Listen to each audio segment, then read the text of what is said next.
You know, we're always told that to get fit, we have to go faster, push harder, hit all the numbers. But what if the real secret to better health isn't about speed at all?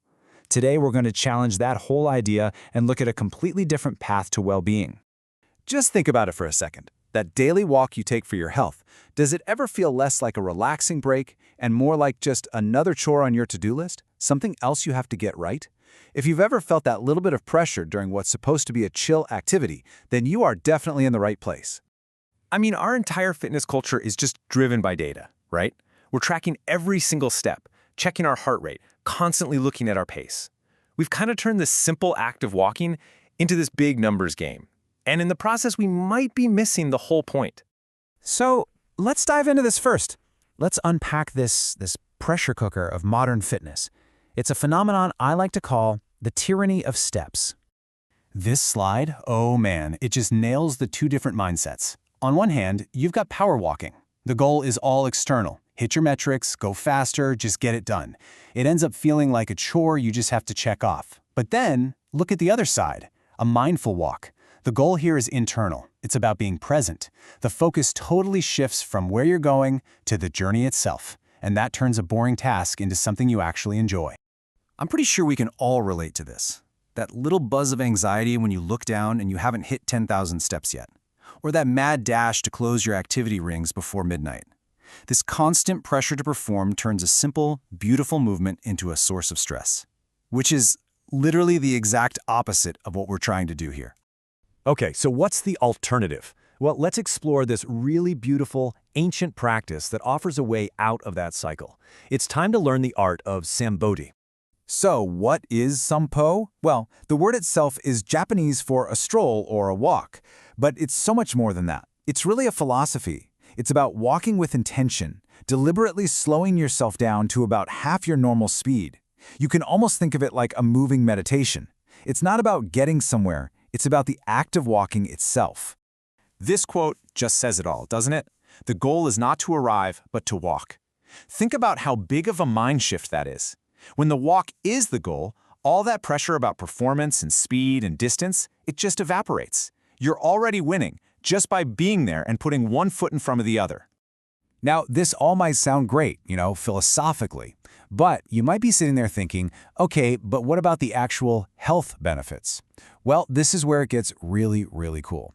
Let's look at the actual science of slowing down. You might be surprised by what we're about to find.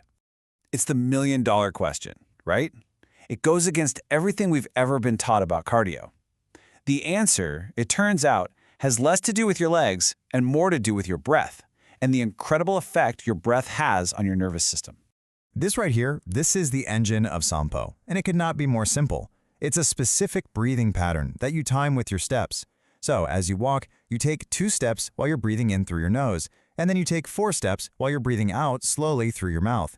2 steps in, 4 steps out. It creates this calm, steady rhythm that you can fall into almost right away. Okay, and here's the crucial part.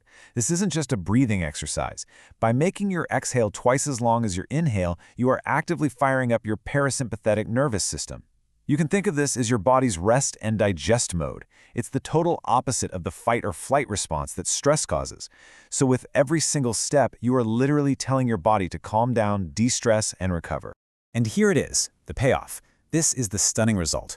Scientific studies on this exact practice have shown that this combo of slow walking and deliberate breathing can lead to a jaw-dropping 62% reduction in arterial stiffness. That means your arteries get more flexible, which is a huge deal for your cardiovascular health.